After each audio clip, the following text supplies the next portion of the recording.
Глава 2. Стратегия мага. Когда ранним утром я добрался до дома Дона Хинаро, Дон Хуан был там.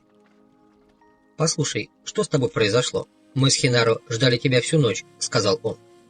Я знал, что он шутит. Я почувствовал себя легко и счастливо. До сих пор я упорно отказывался размышлять о вчерашних событиях. Однако на этот раз любопытство оказалось сильнее меня, и я спросил его об этом. Это была простая демонстрация того, что тебе следует знать, прежде чем ты получишь объяснение магов», — сказал он. «Вчера ты действовал хорошо, поэтому Хинаро почувствовал, что ты накопил достаточно силы, чтобы взяться за настоящую вещь. Очевидно, ты следовал его рекомендациям. Вчера ты дал крыльям своего восприятия развернуться. Хотя ты и был застывшим, но зато воспринял все приходы и уходы Нагваля. Другими словами, ты видел. Кроме того, тебе удалось нечто в настоящее время даже более важное, чем видение. Ты сумел удерживать непоколебимое внимание на Нагвале. Именно это и решает исход последней проблемы – объяснения магов. Паблито и ты пройдете через него в одно мгновение. Быть в сопровождении такого прекрасного воина – подарок силы». Казалось, это все, что он хотел сказать. Через некоторое время я спросил его о Доне Хинаро. «Он поблизости», — сказал Дон Хуан. «Он пошел в кусты, чтобы потрясти горы». В этот момент я услышал отдаленный грохот, как бы приглушенный гром. Дон Хуан посмотрел на меня и засмеялся. Он усадил меня и спросил, ел ли я. Я уже поел, и поэтому он вручил мне мой блокнот и отвел к любимому месту Дона Хинаро, к большому камню с западной стороны дома, откуда открывался вид на глубокий овраг. «Сейчас пришел момент, когда мне необходимо твое полное внимание. Внимание в том смысле, в каком его понимают воины. Настоящая пауза, чтобы позволить объяснению магов полностью впитаться в тебя. Мы близки к завершению своей задачи.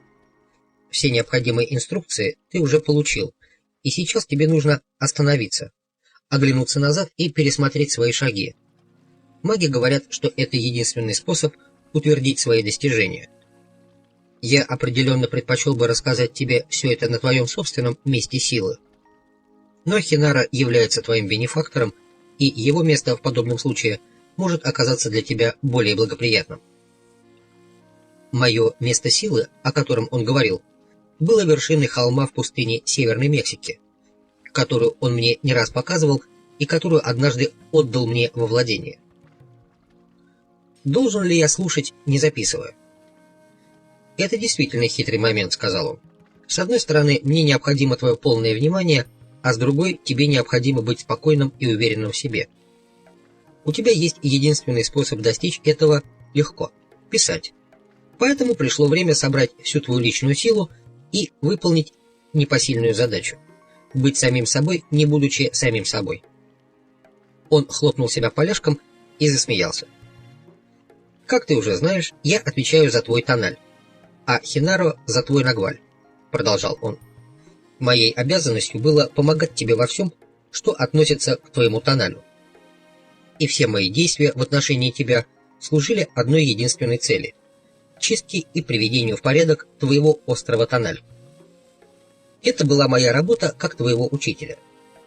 Задача Хинаро, как твоего бенефактора, состояла в том, чтобы дать тебе бесспорные демонстрации Нагваля и показать, как в него входить. Что ты имеешь в виду под чисткой и приведением в порядок острова Тональ? Я имею в виду полное изменение, о котором твержу с первого дня нашей встречи, сказал он. Я много раз говорил тебе, что необходимо измениться самым решительным образом, если мы хотим добиться успехов на пути к знанию. Я имею в виду не изменение настроения, отношения или взглядов, а полную трансформацию острова Тональ. Ты выполнил эту задачу. «Ты думаешь, я действительно изменился?» — спросил я. Он помедлил, а затем громко рассмеялся. «Ты такой же идиот, как всегда», — сказал он. «И все же ты другой. Понимаешь, что я имею в виду?» Он посмеялся над моим записыванием и пожалел, что нет Дона Хинаро. Вот кто порадовался бы абсурдности записывания объяснения магов.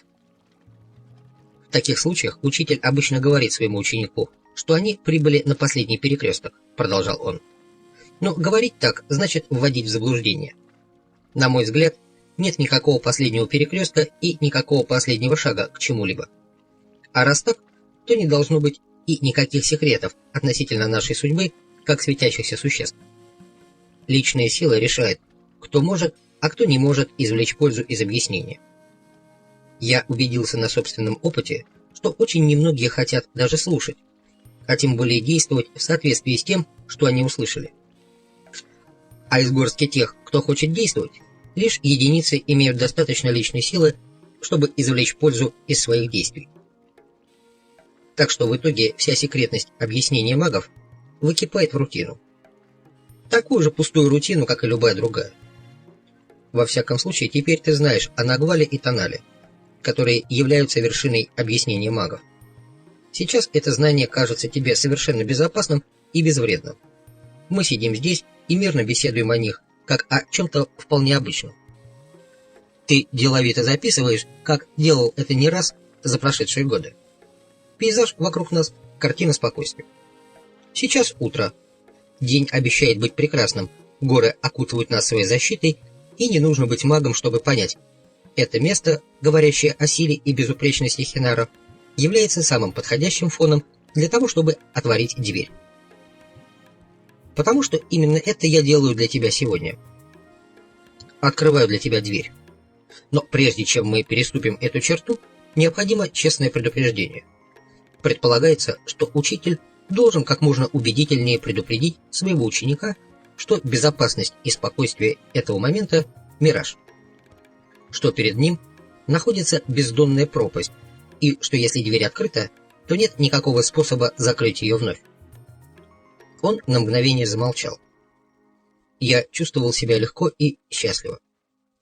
С места предрасположения Дона Хинаро передо мной открывался захватывающий вид. Дон Хуан был прав. И день, и пейзаж были более чем прекрасными. Мне хотелось почувствовать себя озабоченным его предупреждениями и увещеваниями, но каким-то образом спокойствие вокруг меня оттесняло все мои попытки, и я стал надеяться, что он говорит только о метафорических опасностях. Внезапно Дон Хуан заговорил опять. Годы тяжелого учения, только подготовка к опустошительной встрече воина с... Он опять сделал паузу, скосив глаза и усмехнувшись. «С тем, что лежит там за этой чертой», — сказал он. Я попросил его объяснить, что он имеет в виду. «Объяснение магов, которое совсем не похоже на объяснение, является смертельным», — сказал он. «Оно кажется безвредным и очаровательным, но как только воин откроется ему, оно наносит удар, который никто не может отразить». Он громко рассмеялся. «Поэтому будь готов к худшему. Но не торопись и не паникуй», — продолжал он. «У тебя совсем нет времени, и в то же время ты окружен вечностью. Что за парадокс для твоего разума?» Дон Хуан поднялся. Он смахнул пыль и мусор с гладкого чашеобразного углубления и очень удобно уселся спиной к камню и лицом к северо-западу. Он указал на другое место, где мог удобно сесть и я. Я был слева от него, тоже лицом к северо-западу. Камень был теплым и вызывал ощущение спокойствия и защищенности. Было тепло. Мягкий ветер смягчал жару полуденного солнца и делал ее приятной. Я снял шляпу, но Дон Хуан велел мне снова надеть ее. «Сейчас ты обращен лицом в сторону твоего собственного места силы», — сказал он. «Это может защитить тебя. Сегодня тебе нужны все зацепки, какие ты только сможешь использовать. Твоя шляпа может быть одной из них. Почему ты предупреждаешь меня? Что же на самом деле произойдет? То, что произойдет сегодня, будет зависеть от количества твоей личной силы. Ее должно хватить, чтобы сконцентрировать непоколебимое внимание на крыльях твоего восприятия», — сказал он. Его глаза блеснули. Он казался более возбужденным, чем когда-либо прежде. Я подумал, что в его голосе есть что-то необычное, похожее на непривычную нервозность. Он сказал, что обстоятельства требуют, чтобы прямо здесь, на месте предрасположения моего бенефактора, он пересказал мне шаг за шагом все то, что он предпринял в своей борьбе за приведение в порядок моего острова Тональ. Его пересказ был подробным и занял у него 5 часов. Блестящим и ясным образом он дал мне детальнейший отчет обо всем, что он делал со мной со времени нашей первой встречи. Казалось, была разрушена плотина. Его откровения застали меня совершенно врасплох. Я приучил себя быть агрессивным исследователем, и то, что Дон Хуан, который всегда был отвечающей стороной, описал все точки моего учения в такой академической манере, было не менее поразительно, чем его костюмы в Мехико-Сити. Его владение языком, его драматические паузы и выбор слов были так необычны, что это просто не укладывалось у меня в голове. Он сказал, что в этот момент учитель должен говорить с конкретным воином в очень определенных терминах, что та манера, в которой он со мной говорит, и ясность его объяснения являются частью его последнего трюка, и что только в конце все, что он делал со мной, приобретет для меня смысл. Он говорил, не останавливаясь, пока не закончил весь свой пересказ, и я записал все, не прикладывая к этому ни малейших усилий и не уделяя записям никакого внимания.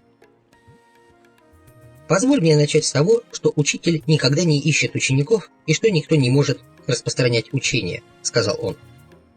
Только знак всегда указывает на ученика. Тот воин, который может оказаться в положении учителя, должен быть алертным, чтобы схватить свой кубический сантиметр шанса. Я видел тебя еще перед тем, как мы встретились. У тебя был хороший тональ, как у той девушки, которую мы встретили в Мехико. После того, как я увидел тебя, я подождал точно так же, как мы сделали в случае с той девушкой в парке. Девушка прошла мимо, не обратив на нас внимания. Но тебя подвел ко мне человек, который убежал, пробормотав что-то бессвязное. Ты остался лицом к лицу со мной, бормоча какую-то чушь. Я знал, что должен действовать быстро и зацепить тебя. Тебе самому тоже пришлось бы делать что-либо подобное, если бы та девушка заговорила с тобой. То, что я сделал тогда, было схватыванием тебя своей волей. Дон Хуан вспоминал о том необычном способе, каким он взглянул на меня в день нашей первой встречи. Он фиксировал на мне свой взгляд, и у меня было необъяснимое ощущение пустоты и онемения. Я не мог найти никакого логического объяснения своей реакции и всегда считал, что после первой нашей встречи я отправился его разыскивать только потому, что меня озадачил его взгляд. Для меня это был самый быстрый способ зацепить тебя. Это был прямой удар по твоему тоналю. Я сковал его, сфокусировав на нем свою волю. Как ты это сделал? Пристальный взгляд воина устремляется в правый глаз другого человека, сказал он. И он заставляет того остановить свой внутренний диалог. Здесь выходит на поверхность нагваль. Отсюда опасность этого маневра. Когда нагваль даже на короткое мгновение берет верх, тело испытывает совершенно неописуемое ощущение. Я знаю, что ты потратил бесконечные часы, пытаясь подобрать объяснение тому, что тогда почувствовал. И ты до сего дня так и не смог этого сделать. Однако я добился своего. Я зацепил тебя. Я сказал, что до сих пор помню, как он посмотрел на меня. Пристальный взгляд в правый глаз — это необычный взгляд, сказал он. Скорее, это насильственный захват другого человека через его глаз. Другими словами, хватаешь нечто, находящееся за глазом. При этом возникает физическое ощущение удерживания чего-то своей волей. Он почесал голову, надвинул шляпу на глаза. «Естественно, что это только способ говорить», — продолжал он. «Способ объяснить непостижимые физические ощущения». Он велел мне перестать писать и посмотреть на него. Он сказал, что собирается слегка схватить мой тональ своей волей. Я снова испытал то же потрясающее ощущение, уже знакомое мне по первой встрече и по другим случаям, когда Дон Хуан заставлял меня чувствовать, что его глаза касаются меня, действительно, в физическом смысле. Но как ты заставляешь меня чувствовать это прикосновение, Дон Хуан? Что ты на самом деле при этом делаешь? Нет способа в точности описать, что тут делаешь. Что-то вырывается вперед из какого-то места в области живота. Это нечто имеет направление и может быть сфокусировано на чем угодно. Я опять ощутил что-то похожее на мягкие щупальца, схватившие какую-то неопределенную часть меня. Это работает только тогда, когда воин научился фокусировать свою волю, объяснил Дун Хуан после того, как отвел глаза. Этот прием невозможно практиковать, поэтому я не рекомендовал и не поощрял его использование. Эта сила приходит в определенный момент жизни воина. Никто не знает как. Некоторое время он молчал. Я был крайне взволнован. Внезапно он начал говорить снова. Секрет заключается в левом глазе.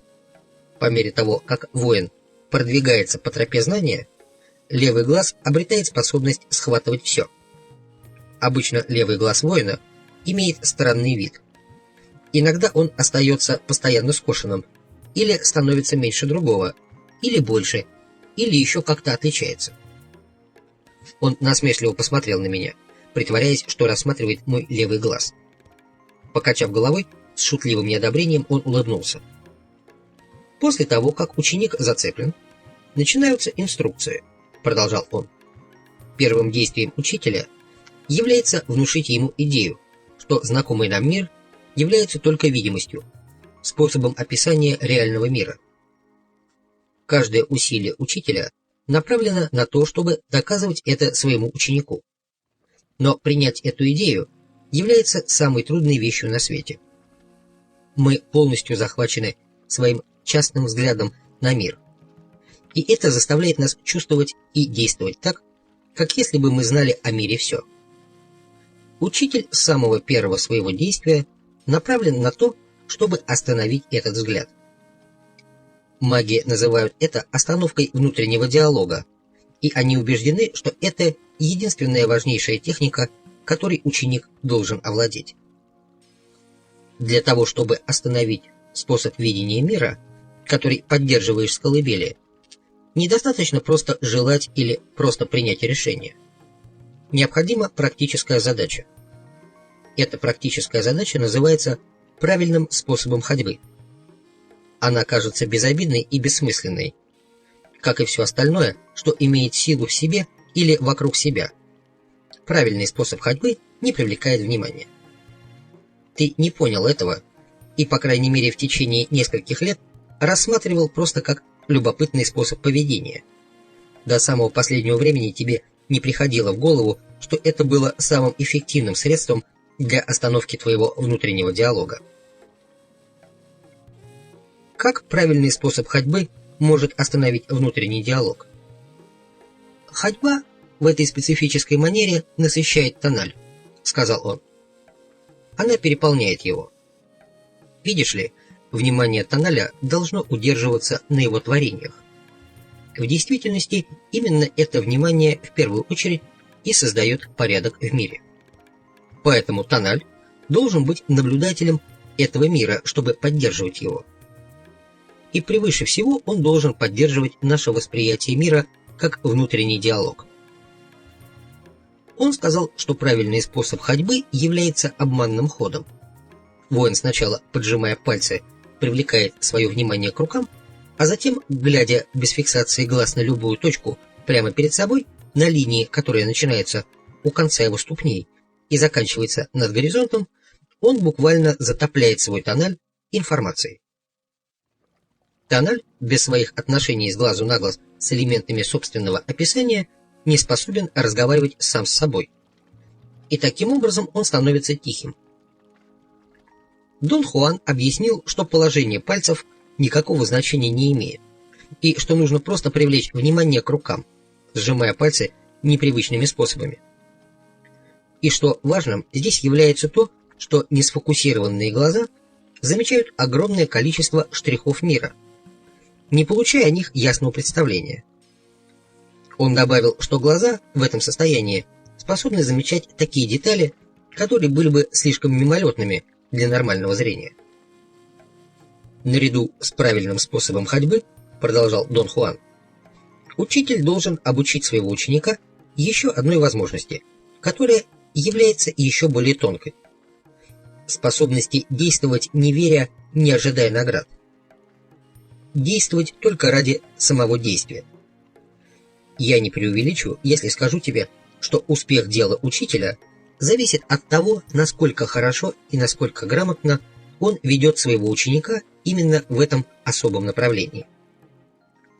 Я сказал Дону Хуану, что не помню, чтобы он когда-нибудь обсуждал действие ради самого действия, как особую технику. Я могу вспомнить только его постоянные, но ни с чем не связанные замечания об этом. Он засмеялся и сказал, что его маневр был таким тонким, что прошел мимо моего внимания до сего дня. Затем он напомнил мне обо всех тех бессмысленных шутливых задачах, которые он обычно давал мне всякий раз, когда я бывал у него дома. Абсурдные работы типа укладки дров особым образом, окружение его дома непрерывной цепью концентрических кругов, нарисованных моим пальцем, переметание мусора из одного угла в другой и тому подобное. В эти задачи входили также и домашние задания, например, носить белую шапку или всегда в первую очередь завязывать свой левый ботинок, или застегивать пояс всегда справа налево. Я не воспринимал ни одно из этих заявлений иначе как шутку, по той причине, что он всегда велел мне забывать о них после введения их в регулярный распорядок.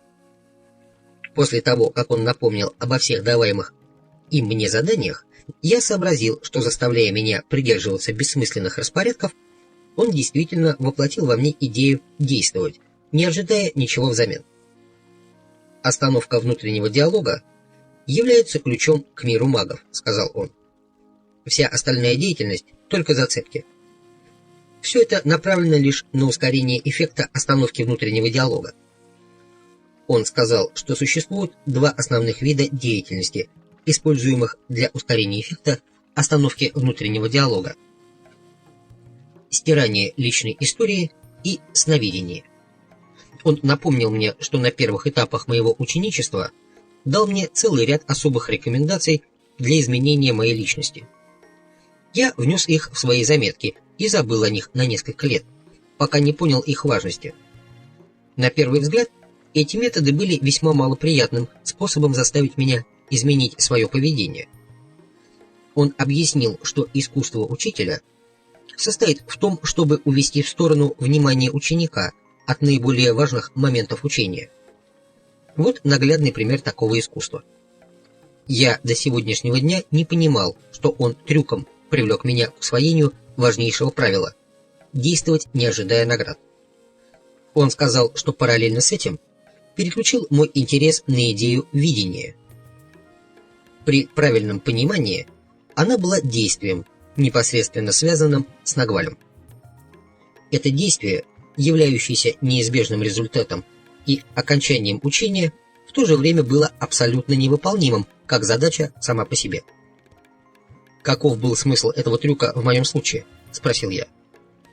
«Маги убеждены, что все мы являемся грудой никчемности», – сказал он. «Мы никогда не способны по своей воле отказаться от своего бесплодного контроля. Поэтому с нами нужно действовать путем трюков». Он рассказал мне, что, заставив меня действовать, концентрируя свое внимание на псевдозадаче «учиться видеть», он успешно достиг двух вещей. Во-первых, он наметил прямое столкновение с Нагвалем, не упоминая о нем. А во-вторых, с помощью трюка он заставил меня рассматривать важнейшие моменты его учения как несущественные.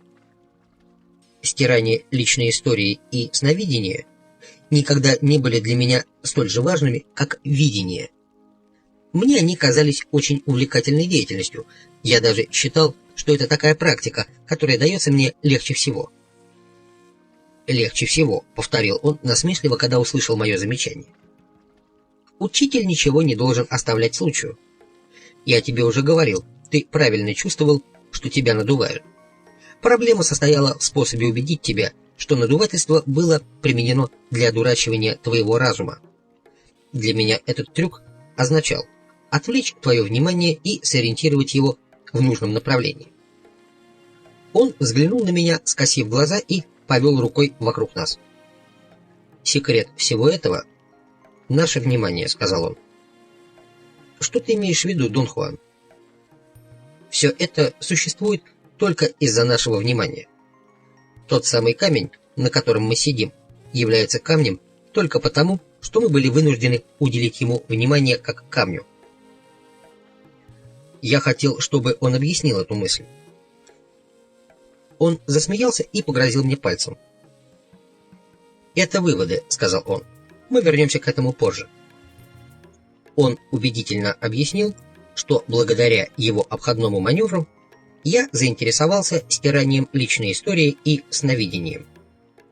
Эффект этих двух техник был бы совершенно разрушительным, если бы они практиковались во всей их полноте. И главной заботой каждого учителя является не дать своему ученику сделать что-либо такое, что швырнет его к помрачению разума и истощению. «Стирание личной истории и сновидения должны были только помочь», — сказал он. «Каждому ученику для страховки необходимы умеренность и сила. Вот почему учитель знакомит ученика с путем воина или способом жить, как воин. Это клей, который соединяет все в мире мага. Мало-помалу учитель должен выковывать и развивать его. Без устойчивости и способности держаться на плаву воину невозможно выстоять на пути знания. Дон Хуан сказал, что при обучении пути воина внимание ученика скорее улавливалось, чем отклонялось. И он уловил мое внимание тем, что выбивал меня из привычных обстоятельств жизни каждый раз, когда я навещал его. Например, мы с ним часто ходили в пустыню или горы. Но это были отнюдь не прогулки, а своего рода прием для изменения контекста моего обычного мира. Мне это, конечно, даже в голову не приходило. Такая перестановка в этом мире означала, что я, не подозревая об этом, сконцентрировал внимание на действиях Дона Хуана. «Каков трюк, а?» — сказал он и засмеялся. Я тоже засмеялся, но несколько испуганно. Я никогда не представлял, насколько он все осознает. Затем он перечислил свои шаги в руководстве моим вниманием и улавливании его. Закончив отчет, он добавил, что учитель должен быть сориентирован на личность ученика. Со мной ему пришлось быть осторожным, поскольку в моей природе было много насилия и отчаяния, а в отчаянии я мог бы не придумать ничего лучшего, чем покончить с собой. «Ну и непостижимый же ты парень, Дон Хуан», — сказал я, шутя, и он расхохотался. Он объяснил, что в помощь стиранию личной истории нужно было обучить меня еще 3 техникам. Они заключались в избавлении от чувства собственной важности, принятии ответственности за свои поступки и использовании смерти как советчика. Без благоприятного эффекта этих техник стирание личной истории могло вызвать в ученике неустойчивость, ненужную и вредную двойственность относительно самого себя и своих поступков. Дон Хуан попросил меня вспомнить, какой у меня была наиболее естественная реакция в моменты стресса и замешательства до того, как я стал его учеником. Он сказал, что его собственной реакцией была ярость. Я ответил, что моей была жалость к самому себе. Хотя ты не можешь помнить этого, но тебе нужно было хорошо поработать для отключения своей головы, чтобы это чувство стало естественным, сказал он. Сейчас ты и представить себе не можешь, какие бесконечные усилия тебе потребовались, чтобы утвердить жалость к самому себе как отличительную черту на твоем острове. Жалость к себе была постоянным свидетелем всего, что ты делал. Она была прямо на кончиках твоих пальцев, готовая давать тебе советы. Воин рассматривает смерть как более подходящего советчика и свидетеля всего, что ты делаешь, вместо жалости к себе или ярости. После невероятной борьбы ты научился осознавать жалость к самому себе. Но точно так же ты можешь научиться осознавать свой неизбежный конец и теперь уже иметь на кончиках пальцев идею своей смерти. Как советчик, жалость к себе – ничто по сравнению со смертью. Затем Дон Хуан указал на кажущееся противоречие в идее изменения. С одной стороны, мир магов призывал к полной трансформации. С другой, объяснение магов говорит, что остров Тоналя является цельным, и ни один из его элементов не может быть перемещен. В таком случае изменение означает не уничтожение чего бы то ни было, а скорее замещение значения, которое мы придаем этим элементам. «Жалость к самому себе, например», — сказал он. «Нет никакого способа избавиться от нее, освободиться от нее с пользой. Она занимает определенное место и имеет определенный характер на твоем острове, определенный фасад, который видно издалека. Поэтому каждый раз, когда предоставляется случай, жалость к самому себе становится активной. У нее есть история. Если ты сменишь фасад жалости к самому себе, то ты уберешь и ее выдающееся положение». Я попросил его объяснить значение этих метафор, особенно идею смены фасадов. Я понял это как возможность играть несколько ролей одновременно. «Фасады изменяешь, изменяя использование элементов острова», — сказал он. «Возьмем жалость к себе. Она была полезной для тебя, потому что ты чувствовал свою важность и считал, что ты заслуживаешь лучших условий, лучшего обращения. Она, может быть, еще и потому имела значение, что ты не хотел принимать ответственность за поступки, которые побуждали тебя жалеть самого себя, или потому что ты не был способен принять идею своей нависшей смерти как свидетеля твоих поступков и советчика. Стирание личной истории и 3 сопутствующие ей техники являются средствами магов для изменения фасадов элементов острова. Например, стиранием личной истории ты отрицал использование жалости к самому себе. Для того, чтобы жалость к себе сработала, тебе необходимо быть важным, безответственным и бессмертным. Когда эти чувства каким-либо образом изменены, ты уже не можешь жалеть самого себя. То же справедливо и в отношении всех других элементов, которые ты изменил на своем острове. Без использования этих 4 техник ты бы никогда не добился успеха в перемене их. Смена фасадов означает только то, что ты отводишь второстепенное место первоначально важным элементам. Твоя жалость к себе все еще предмет на твоем острове. Она будет там на заднем плане, точно так же, как идеи нависшей смерти или смиренности или твоей ответственности за свои поступки уже находились там раньше, без всякого использования. Дон Хуан сказал, что после освоения всех этих техник ученик прибывает на перекресток, и в зависимости от своей чувствительности он делает одну из 2 вещей. Он или принимает рекомендации и предложения, сделанные его учителем за чистую монету, действуя без ожидания наград, или считает, что ему морочат голову. Я заметил, что в своем собственном случае я путаюсь со словом «техника». Я всегда ожидал ряда точных указаний, но он давал мне только неопределенные предложения, которые я не был способен принять всерьез и действовать в соответствии с его условиями. «В этом и была твоя ошибка», — сказал он. «Вот тогда мне и пришлось решать, использовать ли растения силы. Ты мог бы воспользоваться только этими 4 техниками, чтобы очистить и реорганизовать свой тоннель. Они привели бы тебя к Нагвалю. Но не все мы способны реагировать на простые рекомендации. И ты, и я в этом отношении нуждаемся еще и в каком-нибудь потрясении. Нам нужны были эти растения силы. Мне действительно потребовались годы, чтобы понять важность советов, предложенных Доном Хуаном в начале моего обучения.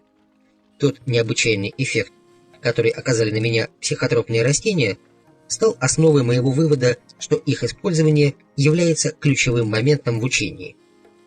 Я держался за это убеждение и лишь в последние годы своего обучения сообразил, что все осмысленные трансформации и находки магов делаются только в состоянии трезвого осознания. «Что произошло бы, если бы тогда я принял твои рекомендации всерьез?» — спросил я. «Ты бы достиг Нагваля», — ответил он. «Но разве я смог бы достичь Нагваля без бенефактора?» «Сила дается нам в соответствии с нашей неуязвимостью», — сказал он.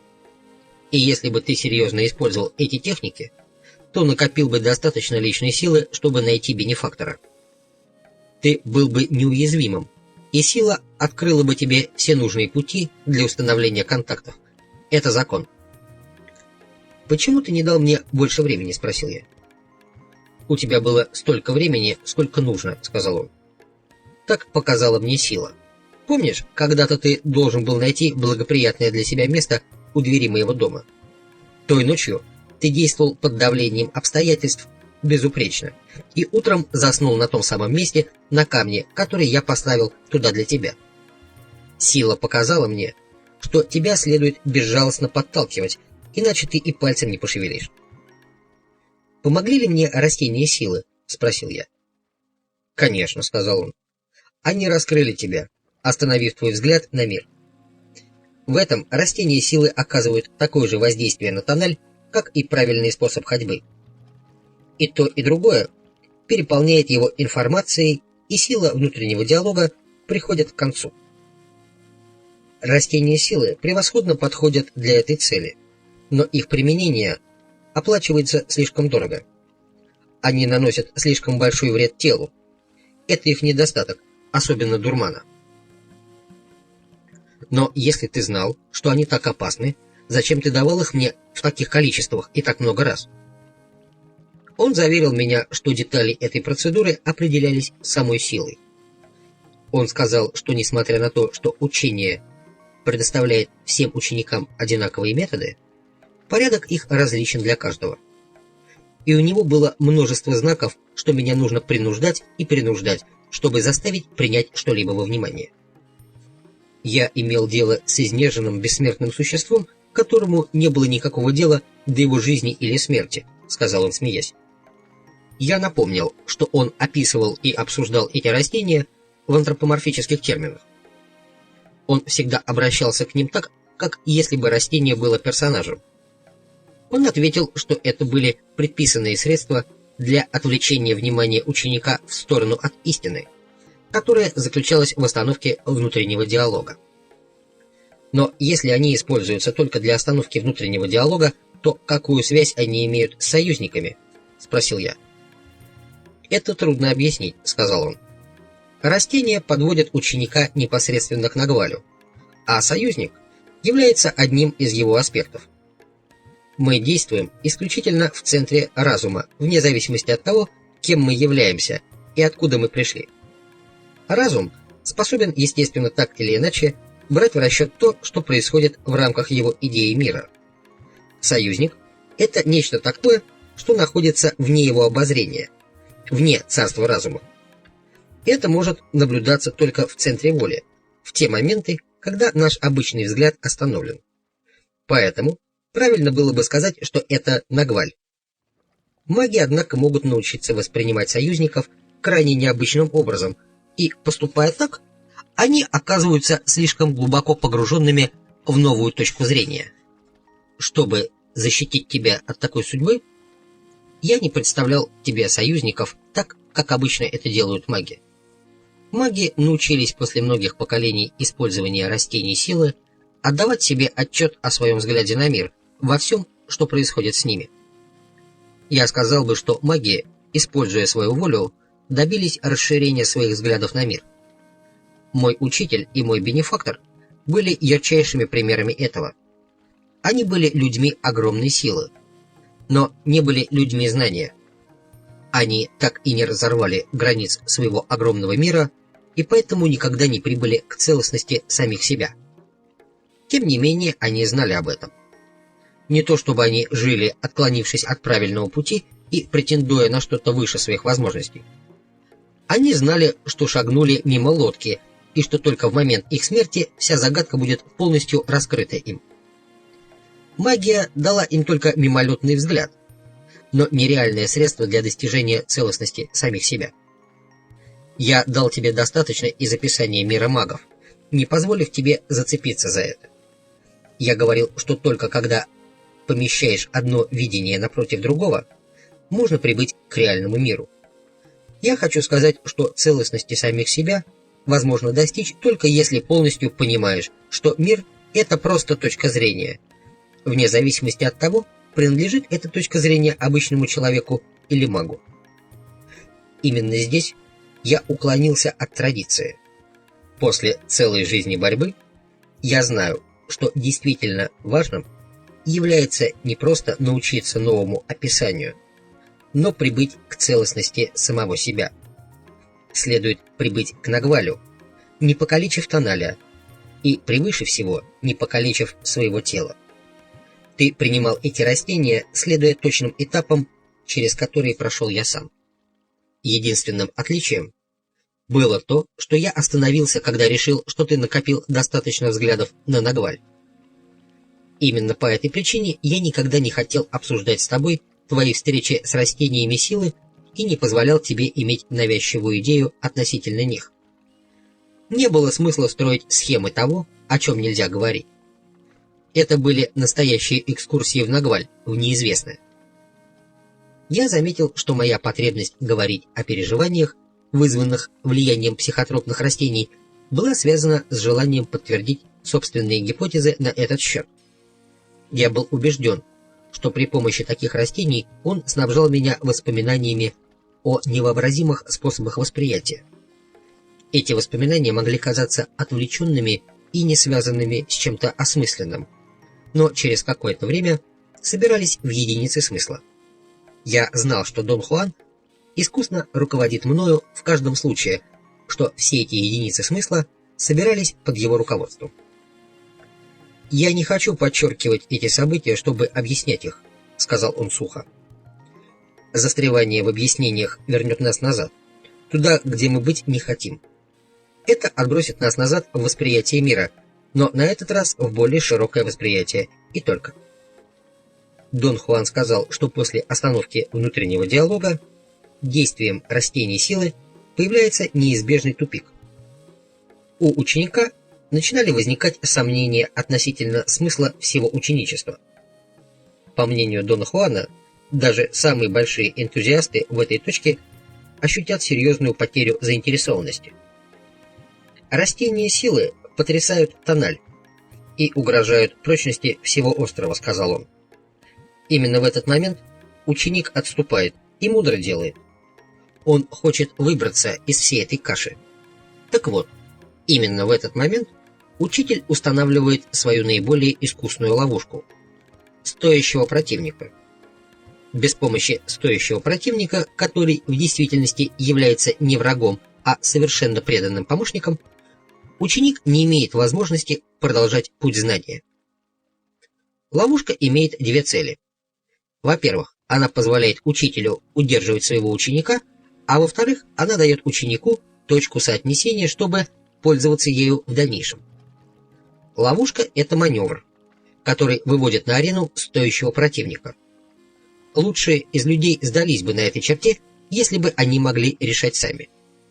Я привел к тебе стоящего противника, прекраснейшего воина, какого только можно было найти – Ла Каталину. Дон Хуан вспоминал о том времени несколькими годами раньше, когда он ввел меня в эту затяжную битву с колдуньей-индианкой. Я привел тебя в непосредственный контакт с ней, и я выбрал женщину, потому что ты доверяешь женщинам. Разрушить это доверие было для нее очень трудным делом. Через несколько лет она мне призналась, что ей хотелось отступить, потому что ты ей нравился. Но она великий воин, и, несмотря на свои чувства, она чуть не стерла тебя с лица планеты.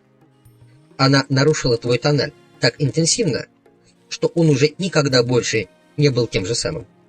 Она нарушила порядок на твоем острове настолько глубоко, что ее действия послали тебя в другую реальность. Она сама могла бы быть твоим бенефактором, если бы твоим предназначением было стать магом ее типа. Но ты другой. Что-то было не так между вами двумя. Ты не был способен бояться ее. Однажды ночью ты чуть было не растерял свои шарики, когда она напала на тебя, и все же тебя влекло к ней. Для тебя она была желанной женщиной вне зависимости от того, насколько ты ее боялся. Она знала это. Однажды в городе я заметил, как ты смотрел на нее, трясясь до подошв от страха и пуская слюни одновременно. Далее, под действием стоящего противника, ученик может или разлететься на куски, или радикально измениться. Действие Ла Каталины в отношении тебя, поскольку она тебя не убила, Не потому, что недостаточно хорошо пыталась, а потому, что ты оказался достаточно стойким, дали положительный эффект и снабдили тебя решением. Учитель использует стоящего противника для того, чтобы заставить ученика сделать выбор в своей жизни. Ученик должен выбрать между миром воина и своим обычным миром. Но никакое решение невозможно до тех пор, пока ученик не поймет свой выбор. Поэтому учитель должен быть потрясающе терпеливым и уверенной рукой с позиции понимания вести своего ученика к такому выбору. А превыше всего он должен быть уверен, что его ученик выберет мир и жизнь воина. Я добился этого, попросив тебя помочь мне победить Ла Каталину. Я сказал тебе, что она собирается меня убить, и что мне нужна твоя помощь, чтобы освободиться от нее. Я честно предупредил тебя относительно твоего последнего выбора и дал тебе массу времени, чтобы решить, принимать его или нет. Я ясно помню, что Дон Хуан отпустил меня в тот день. Он сказал мне, что если я не захочу ему помочь, то свободен уехать и никогда не возвращаться назад. В тот момент я знал, что свободен выбрать свой собственный путь и не имею по отношению к нему никаких обязательств. Я покинул его дом со смесью печали и радости. Мне было жаль, что я покидаю Дона Хуана, и все же я был счастлив, что разделался со всей этой деятельностью, которая приводила меня в такое расстройство. Я подумал о Лос-Анджелесе, о своих друзьях, обо всем том порядке обычной жизни, который ожидал меня, о той маленькой повседневности, которая всегда давала мне так много приятного. На некоторое время я ощутил эйфорию. Сверхъестественные тайны Дона Хуана и его жизни были позади, и я был свободен. Однако мое счастливое настроение длилось недолго. Желание покинуть мир Дона Хуана оказалось нестойким. Моя рутина потеряла свою прелесть. Я попытался подумать о чем-нибудь, что мне хотелось бы делать в Лос-Анджелесе, но там не было ничего. Дон Хуан однажды говорил мне, что я боюсь людей, и научился защищаться тем, что ничего не желаю. Он сказал, что ничего не желать – прекраснейшее достижение воина. Но я по своей глупости расширил это чувство нежелания и заставил его перейти в противоположное, что мне нравится все. Поэтому моя жизнь стала пустой и нудной. Он был прав. И пока я катил на север по шоссе, весь груз моего безумия, совершенно неожиданного, в конце концов, свалился на меня. Передо мной открылся масштаб моего выбора. Я в действительности променял волшебный мир непрерывного обновления на свою тихую и нудную жизнь в Лос-Анджелесе. Я начал вспоминать свои пустые дни. Особенно ясно вспоминалось мне одно воскресенье. Весь день тогда я чувствовал беспокойство от того, что мне нечем заняться. Никто из моих друзей не пришел ко мне в гости, никто не пригласил меня на вечеринку.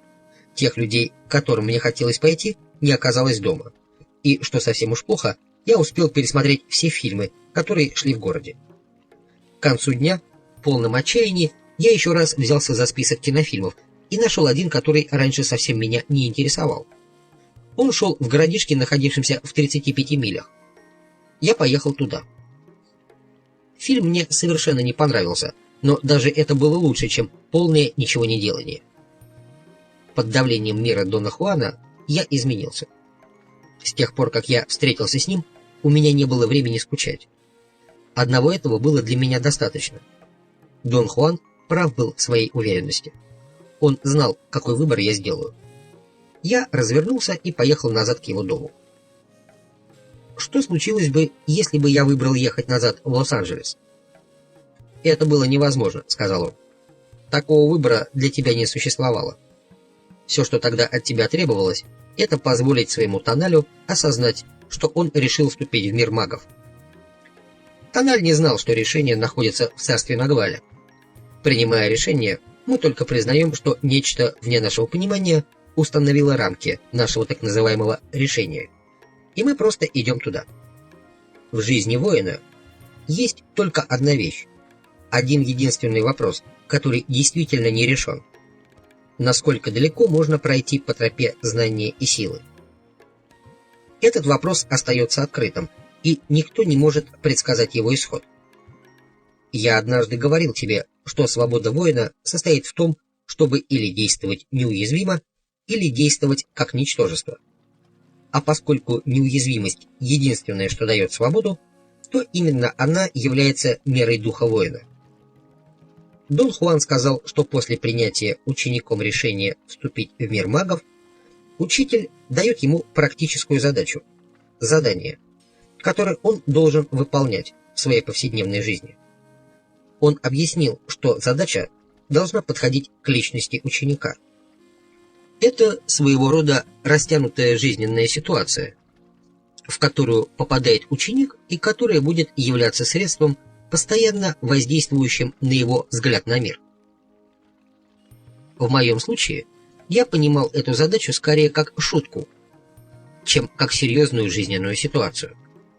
Однако со временем мне наконец стало ясно, что я должен относиться к ней серьезно и внимательно. После того, как ученик получил свою магическую задачу, он готов к другого типа наставлениям, продолжал он. Здесь он уже воин. В твоем случае, поскольку ты уже не был учеником, я обучил тебя 3 техникам, помогающим сновидению, разрушению распорядка жизни, бегу силы и неделанию. Ты был очень инертный, глупый как ученик и глупый как воин. Ты старательно записывал все, что я тебе говорил, и все, что с тобой происходило, но действовал ты далеко не совершенно. Поэтому мне все еще приходилось подстегивать тебя растениями силы. Затем Дон Хуан шаг за шагом описал, как он отвлек мое внимание от сновидения, заставив поверить в важность очень трудной деятельности, называемой им неделанием, и представляющей собой перцептуальную игру фокусирования внимания на тех чертах мира, которые обычно остаются незамеченными, например, тени предметов. Дон Хуан сказал, что его стратегией было оставить неделание в стороне, окружив его самой строгой секретностью. Неделание, как и все остальное, очень важная техника. Но она не была основным моментом, сказал он. Ты попался на секретности. Ты балаболка. И вдруг тебе доверили секрет. Он засмеялся и сказал, что может вообразить те трудности, через которые я прошу, чтобы держать рот закрытым. Он объяснил, что разрушение рутины, бег силы и неделание были путем к обучению новым способам восприятия мира, и что они давали воину намек на невероятные возможности действия. По идее Дона Хуана, знание особого практического мира сновидения делалось возможным при помощи использования этих 3 техник. Сновидение — это практическая помощь, разработанная магами. Они не были дураками, они знали, что делают, и искали полезности Нагваля, обучая свой тональ, так сказать, отходить на секунду в сторону, а затем возвращаться назад. Это утверждение не имеет для тебя смысла. Но этим ты и занимался все время. Обучал себя отпускаться, не теряя при этом своих шариков. Сновидение, конечно, является венцом усилия магов, полным использованием Нагваля. Он прошелся по всем упражнениям неделания, которые заставлял меня выполнять, по всей рутине моей повседневной жизни, которую нужно было разрушить, и по всем тем случаям, когда он вынуждал меня пользоваться бегом силы. «Мы подходим к концу моего пересказа», — сказал он. «Теперь нам нужно поговорить о Хенаро». Дон Хуан сказал, что в день моей встречи с Хенаро был очень важный знак. Я ответил, что не могу вспомнить ничего необычного. Он напомнил, что в тот день мы сидели на скамейке в парке. Перед этим он говорил мне, что собирается встретиться с другом, которого раньше я никогда не видел. И когда этот друг появился, я узнал его без всяких колебаний среди большой толпы. Это и был тот знак, который заставил их понять, что Хенаро мой бенефактор. Когда он сказал это, я вспомнил, что мы сидели и разговаривали. А затем я обернулся и увидел небольшого поджарого человека, который излучал необыкновенную жизненную силу, грацию и просто самобытность. Он только что свернул из-за угла в парк. В шутку я сказал Дону Хуану, что его друг приближается к нам и что, судя по его виду, он наверняка является магом. С того дня и далее Хенаро советовал, что мне с тобой делать. Как твой гид в Нагвале, он предоставил тебе безукоризненные демонстрации. Каждый раз, когда он действовал как Нагваль, ты получал знание, которое игнорировало и обходило твой разум. Он разрушил твою картину мира, хотя ты и не осознаешь этого. В этом случае ты вел себя так же, как и в случае с растениями силы. Тебе было нужно больше, чем это необходимо. Нескольких атак Нагваля было бы достаточно, чтобы разрушить картину мира. Но даже до сего дня, после всех наступлений Нагваля, твоя картина кажется неуязвимой. Как ни странно, но это твоя лучшая черта. В конце концов, действия Хинара должны были ввести тебя в Нагваль. Но здесь мы встречаемся со странным вопросом. Что должно было быть введено в Нагваль? Он движением бровей предложил мне ответить на этот вопрос. «Мой разум?» — спросил я. «Нет, разум здесь ни при чем. Разум выключается в ту же секунду, как только оказывается за своими узкими границами». «Тогда это был мой тональ», — сказал я. «Нет, тональ и Нагваль являются двумя естественными частями нас самих», — сказал он сухо. «Они не могут быть введены одна в другую». «Мое восприятие?» — спросил я. «Вот тут ты попал», — закричал он, как если бы я был ребенком, который дал правильный ответ. «Теперь мы подходим к объяснению магов. Я уже предупреждал тебя, что оно ничего не объяснит. И все же». Он остановился и взглянул на меня сияющими глазами. «Это еще один из трюков магов», — сказал он. «О чем ты говоришь? Какой еще трюк?» — спросил я, тут же испугавшись. «Объяснение магов, конечно. Ты увидишь это сам. Но давай продолжим. Маги говорят, что мы находимся внутри пузыря. Это тот пузырь, в который мы помещены с момента своего рождения. Сначала пузырь открыт, но затем он начинает закрываться, пока не запирает нас внутри себя. Этот пузырь является нашим восприятием. Мы живем внутри него всю свою жизнь. А то, что мы видим на его круглых стенках, является нашим собственным отражением». Он наклонил голову и взглянул на меня искоса, потом усмехнулся. «Ты с ума сошел», — сказал он. «Здесь полагается задавать вопрос». Я засмеялся. Так или иначе, его предупреждение об объяснении магов плюс представления, внушающих благоговейный ужас масштабов его осознания, начали, наконец, оказывать на меня свое действие. Что за вопрос мне полагалось задать? И если то, что мы видим на стенках, является нашим отражением, значит, то, что отражается, должно быть реальной вещью, — сказал он, улыбаясь. «Это хороший довод», — сказал я шутливым тоном. Мой разум мог легко принять этот аргумент. «Это отражение является нашей картиной мира», — сказал он. «Эта картина — описание, которое давалось нам с момента нашего рождения, пока все наше внимание не оказывалось захваченным ею и описание не стало взглядом на мир. Задачей учителя является перестроить этот взгляд, подготовить светящееся существо к тому времени, когда бенефактор откроет пузырь снаружи». Он сделал еще одну рассчитанную паузу и еще одно замечание относительно отсутствия у меня внимания, судя по моей неспособности вставить подходящее замечание или вопрос. «Каким должен быть мой вопрос?» «Почему пузырь должен быть открыт?» — ответил он. Он громко рассмеялся и похлопал меня по спине, когда я сказал: «Это хороший вопрос». «Конечно!» — воскликнул он. «Он должен быть хорошим для тебя, потому что он один из твоих собственных. Пузырь открывается для того, чтобы позволить светящемуся существу увидеть свою целостность», — продолжал он. «Естественно, назвать это пузырем — только способ говорить. Но в данном случае это очень точный способ. Деликатный маневр введения светящегося существа в его собственную целостность требует, чтобы учитель работал внутри пузыря, а бенефактор снаружи. Учитель перестраивает картину мира. Я назвал эту картину островом Тональ. Я сказал, что все, чем мы являемся, находится на этом острове. Объяснение магов говорит, что остров Тональ создан нашим восприятием, выученным концентрироваться на определенных элементах. Каждый из этих элементов, и все они вместе взятые, образуют нашу картину мира. Работа учителя относительно восприятия ученика состоит в перенесении всех элементов острова на одну половину пузыря. К настоящему времени Ты, должно быть, понял, что чистка и перестройка острова Тональ означает перегруппировку всех этих элементов на сторону разума. Моей задачей было разделить твою обычную картину мира. Не уничтожить ее, а заставить ее перекатиться на сторону разума. Ты сделал это лучше, чем любой, кого я знаю. Он нарисовал воображаемый круг на камне и разделил его пополам вертикальным диаметром. Он сказал, что учитель с помощью своего искусства заставляет ученика сгруппировать всю свою картину мира на правой стороне пузыря. «Почему правая половина?» — спросил я. «Это сторона Тоналя», — сказал он. Учитель всегда обращается к ней.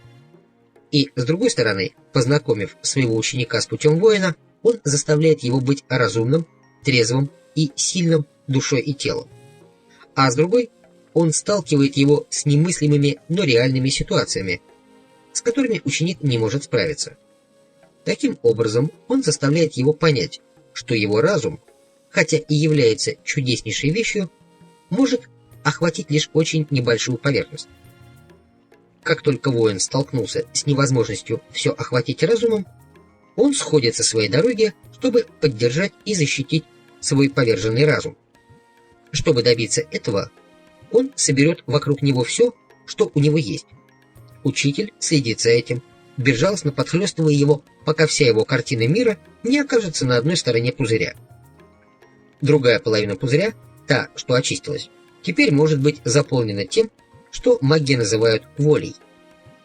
Очевидно, яснее будет сказать, что задача учителя — начисто отмыть одну половину пузыря и заново сгруппировать все на другой половине. Потом задачей бенефактора будет открыть пузырь на той стороне, которая была очищена. После того, как печать сорвана, воин уже никогда не бывает тем же самым. Он теперь может управлять своей целостностью. Половина пузыря является абсолютным центром разума, тоналем. Другая половина — абсолютным центром воли, нагвалем. Вот какой порядок должен превалировать.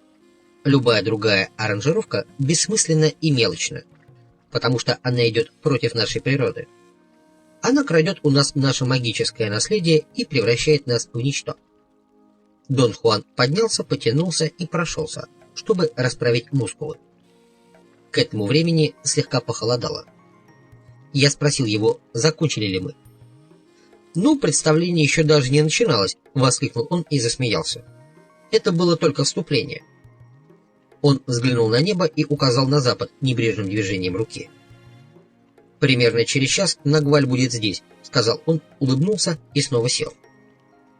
«У нас осталось еще кое-что», — продолжал он. «Маги называют это секретом светящихся существ. И вот этот секрет. Мы воспринимающие. Мы люди, и люди, светящиеся существа на Земле, являемся воспринимающими. Это наша беда. Пузырь восприятия. Мы ошибаемся, считая, что единственное достойное признание восприятия приходит к нам через разум. Маги считают, что разум — это только один из центров, и он не должен столь многое принимать, как само собой разумеющееся. Хинаро и я рассказывали тебе о 8 точках, которые составляют целостность нашего пузыря восприятия. Ты знаком с 6 из них. Сегодня мы с Хинаро еще раз прочистим твой пузырь восприятия, и после этого ты познакомишься с оставшимися 2 точками.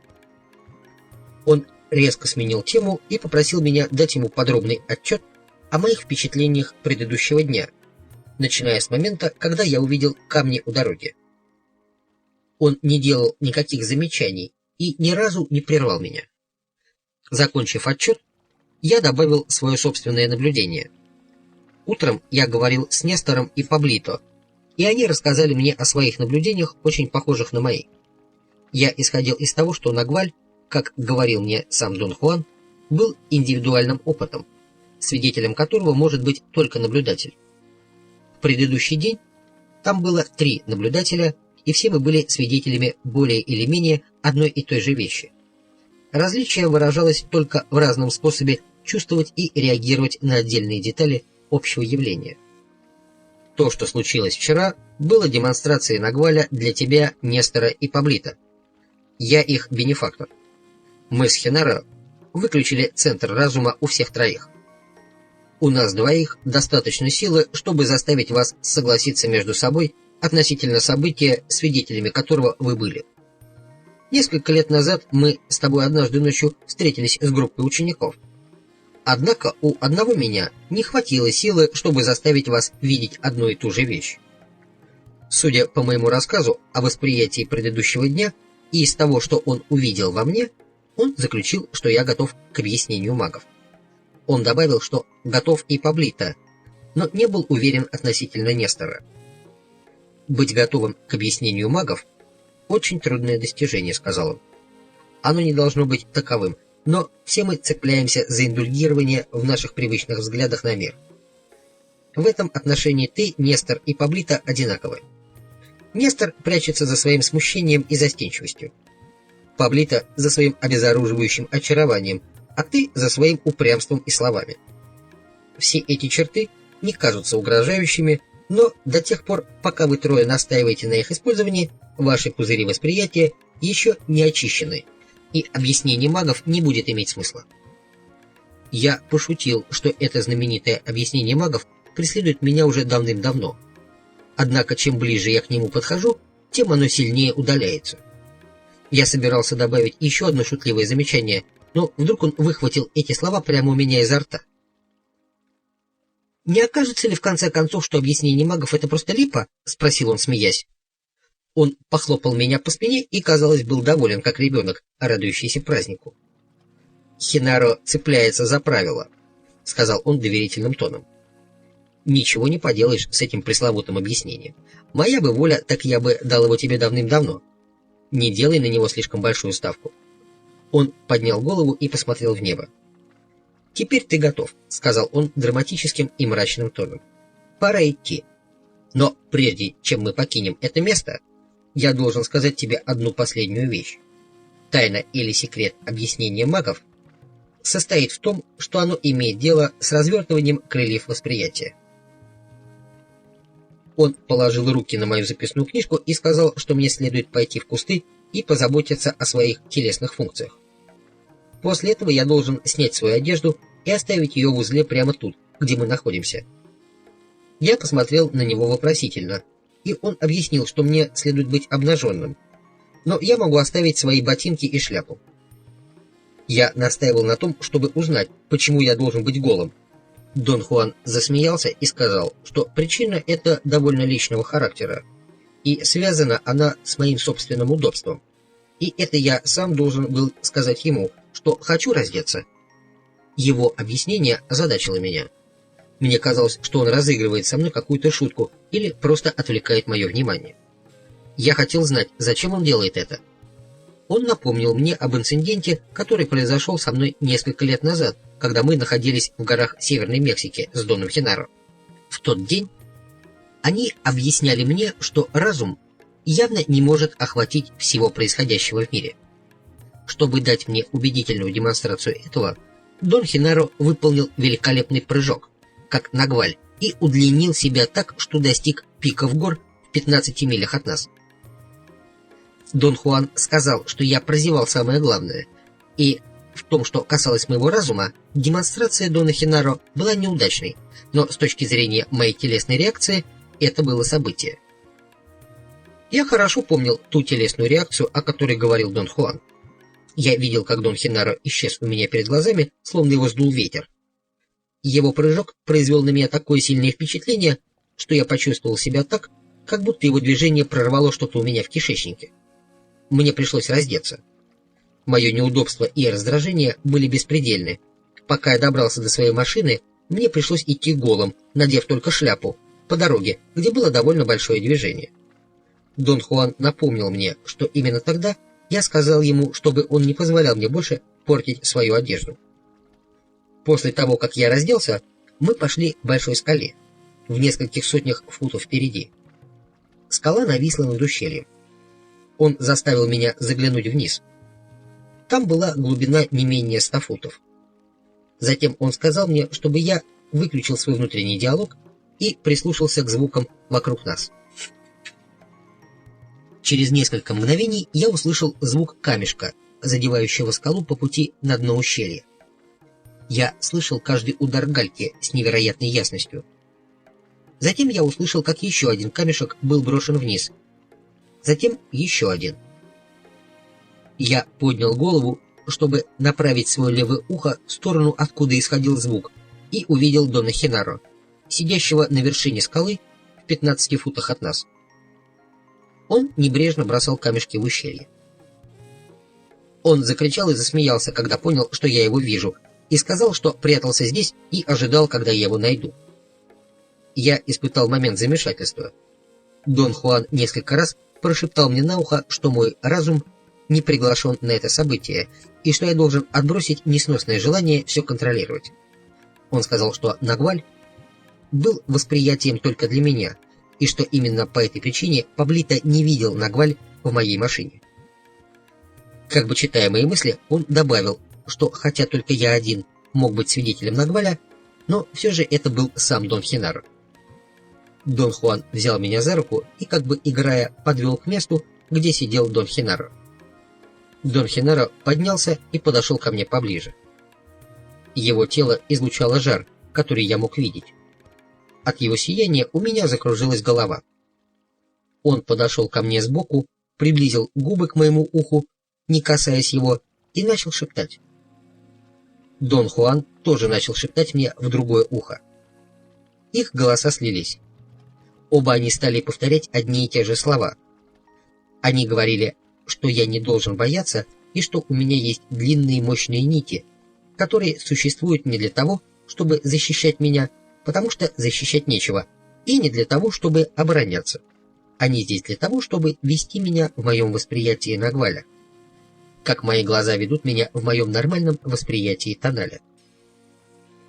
Они сказали, что мои нити находятся повсюду вокруг меня, что благодаря им я могу воспринимать все сразу, и что одной единственной нити достаточно, чтобы прыгнуть в ущелье или чтобы прыгнуть со дна ущелья на скалу. Я слышал все, что они шептали. Каждое слово, казалось, имело для меня свое особое значение. Я мог ухватить каждый его оттенок, как если бы я был записывающим устройством. Они оба уговаривали меня прыгнуть на дно ущелья. Они сказали, что я должен вначале ощутить свои нити, затем изолировать одну, которая ведет вниз на дно ущелья, и следовать ей. Когда они произносили свои инструкции, их слова вдруг действительно стали соответствовать моим ощущениям. Во всем моем теле появилось какое-то крайне интересное состояние, которое само по себе невыразимо, но приближалось к ощущению длинного почесывания. Мое тело действительно могло ощущать дно ущелья, и я чувствовал это как щекотку в каком-то неопределенном месте тела. Дон Хуан и Дон Хенаро продолжали убеждать меня скользнуть по этому чувству, но я не знал, как это сделать. Затем я стал слышать голос только одного Дона Хенаро. Он сказал, что собирается прыгнуть вместе со мной. Он схватил меня или толкнул, или обнял и бросился вместе со мной в бездну. У меня появилось чувство сильной физической боли. Мой живот как будто пережевывали и пожирали. Это была смесь боли и удовольствия такой интенсивности и длительности, что я мог только кричать и кричать, насколько у меня хватало воздуха в легких. Когда это чувство уменьшилось, я увидел невероятно перепутанную смесь искр и темных масс, лучей света и облакоподобных образований. Я не мог сказать, открыты мои глаза или закрыты, и вообще где находится мое тело. Затем появилось то же физическое чувство, хотя и не столь выраженное, как в первый раз. Потом мне показалось, что я проснулся и оказался стоящим на скале вместе с Доном Хуаном и Доном Хенаро. Дон Хуан сказал, что я опять валял дурака, что бесполезно было прыгать, если мое восприятие прыжка собиралось быть таким хаотическим. Они оба бесчисленное количество раз шептали мне в уши, что Нагваль сам по себе бесполезен, что он должен умеряться Тоналем. Они сказали, что я должен прыгнуть охотно и осознать свой поступок. Я колебался не столько потому, что боялся, сколько из-за того, что мне ужасно не хотелось этого. Я ощущал свои колебания, как если бы мое тело болталось из стороны в сторону, как маятник. Затем какое-то странное настроение овладело мной, и я прыгнул всем своим физическим телом. Думать во время прыжка я не мог. Я видел как бы сквозь туман стены узкого ущелья и острые камни на дне. У меня не было последовательного восприятия моего спуска. Вместо этого возникло ощущение, что я действительно нахожусь на земле на дне ущелья. Я различал каждую деталь камней в небольшом кругу вокруг себя. Мой обзор был ненаправленным и стереоскопичным, с уровня глаз, но плоским и круговым. Через секунду меня охватила паника, и что-то дернуло меня вверх, как йо-йо. Дон Хуан и Дон Хинара заставили меня выполнять прыжок вновь и вновь. После каждого прыжка Дон Хуан уговаривал меня, чтобы я не напрягался и меньше сопротивлялся. Он повторял вновь и вновь, что секрет магов при использовании нагваля заключается в нашем восприятии. Что прыжки были просто упражнением в восприятии, и что упражнение закончится только тогда, когда я смогу воспринимать как совершенный тональ то, что находится на дне ущелья. В какой-то момент у меня возникло невообразимое состояние. Я полностью и трезво осознал, что стою на краю скалы, а Дон Хуан и Дон Хинара шепчут мне в уши. А затем, в следующее мгновение, я смотрел на дно ущелья. Все было совершенно нормальным. К тому времени уже почти стемнело, но света было еще достаточно, чтобы можно было абсолютно все различить, как в мире моей повседневной жизни. Я рассматривал какие-то кусты, когда услышал внезапный звук — камень, падающий вниз. Мгновенно я увидел хороших размеров камень, несущийся вниз по скале прямо на меня. Как при вспышке был виден и Дон Хинара, сбрасывавший его. Я испытал чувство паники, и мгновение спустя был втянут обратно на вершину скалы. Дон Хуан со смехом сказал, что Дон Хинара нас покинул, так как он не мог больше выносить моей вони. Тут я с отвращением понял, что действительно нахожусь в весьма неприглядном виде. Дон Хуан был прав, когда заставил меня снять одежду. Он повел меня к ручью и отмывал, набирая моей шляпкой воду и бросая ее на меня, как моют лошадей. Одновременно он отпускал смешные замечания относительно того, что спас мои штаны.